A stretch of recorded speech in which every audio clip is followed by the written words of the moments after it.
Hi, it's Floelth.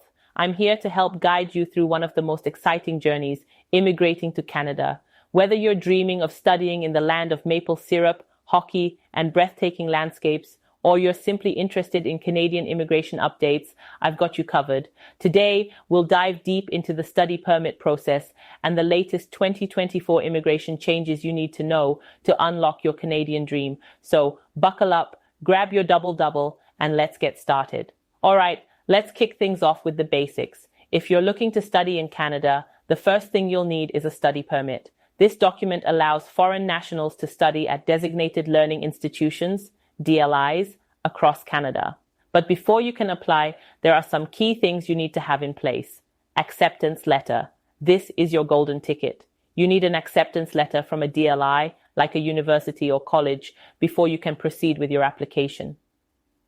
Proof of financial support. Starting in 2024, Canada updated the cost of living requirement for international students. You'll need to show that you have at least $20,635 to cover living expenses, previously $10,000. For Quebec students, the requirements may differ, so always check specifics for your province. Language proficiency. You'll need to demonstrate proficiency in either English or French, depending on your institution's language requirements. Once you've gathered all these documents, it's time to submit your application through Canada's official immigration website. Now, here's where things get interesting. Canada has implemented new rules for study permits starting in 2024. This year, there's a temporary cap on study permit applications, meaning fewer permits will be approved compared to previous years.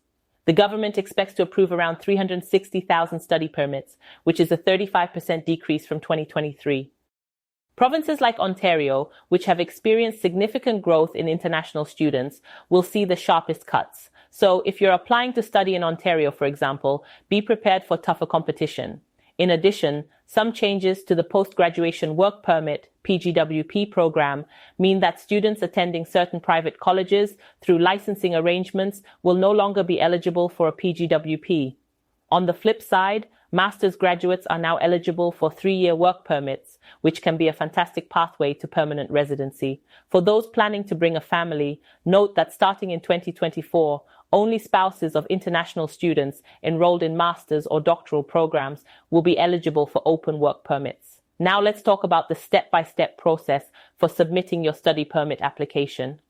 Create an account on IRCC. Start by heading to the official Immigration, Refugees and Citizenship Canada IRCC website and create an account. You'll fill in all the required details, such as your personal information and educational background. Upload required documents. This includes your passport, proof of financial support, your acceptance letter, and proof of language proficiency. Remember, each application is unique depending on where you're applying from, so double-check your country's specific requirements. Pay the application fees. Yes, there's a fee, but think of it as an investment in your future. Once you've submitted everything and paid your fees, you'll receive a confirmation email with an application number. Keep this number safe, as you'll need it to track your application's progress.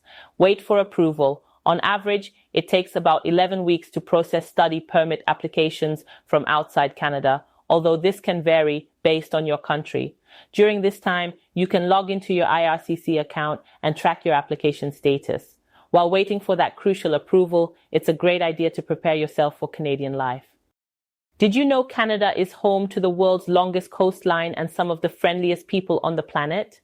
Learn about Canadian culture, brush up on your French, and maybe even start watching a little hockey. Not only will this make your transition smoother, but it'll also help you hit the ground running once you arrive. If you've received your approval, congratulations. You'll receive a port of entry POE letter that you'll present to an immigration officer upon arrival. This letter confirms your approval to study in Canada. For those who didn't get approval on the first try, don't lose hope. It's possible to review the reasons for rejection and reapply with improved documentation.